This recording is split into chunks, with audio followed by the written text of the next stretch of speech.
এই রান্নাটা হয়ে গেলেই সবাইকে ডেকে খেতে বসিয়ে দেবা বৌমা। আচ্ছা মা, ঠিক আছে। মা, মা, এই বাঞ্চতটা এখানে কেন এসছে? তুই কার কথা বলছিস? এই যে মাসিমা, আমার কথা বলছি গো। আপনার ছেলেটা না খুব দুষ্টু, একটু ইয়ার কিউ বোঝে না বাবা গো বাবা। হ্যাঁ গো, তুমি আমার ভাইকে গালাগালি দিলে। বাড়াটা গালাগালি দেবো না তো কি দেবো? ও বলছো তার বাল, বাড়া আমাকে ঘরে একা পেয়ে আমার প্যান্টের ভিতরে হাত ঢুকে দিয়েছে। মা গো মা, জামাই বাবু তুমি অত রেগে যাচ্ছ কেন? আমি তো তোমার শুধু একটু সাইজটা দেখছিলাম গো। সাইকেল ছিল হোম তার বাল, বাড়ি গিয়ে বাবার সাইজ দেখবি যা। কি সব উল্টো পাল্টা কথা বলছিস তুই? যা বলেছি ঠিকই বলেছি। লেওরা আজকে প্যান্টের ভিতরে হাত ঢুকে দিচ্ছে, কালকে তো বলবে হালকা করে পুঙাও মেরে দাও। এই কি হয়েছে রে? এত চেঁচামেচি কিসের? দেখুন না মেশামশাই, মা গো মা, আপনার ছেলে একটু ইয়ার কিউ বোঝে না। ওটাই আর কি ছিল বাঞ্চদ?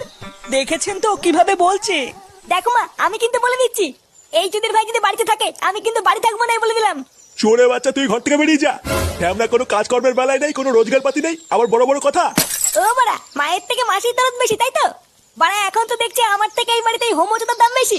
লেওরা যেদিন এই হোমোচোদাটা তোমার ধুতির ভিতরে হাত ঢুকিয়ে নেয়ানারি করবে সেদিন বুঝবা বালের এই বাড়িতে আমার কোনো দামই নেই।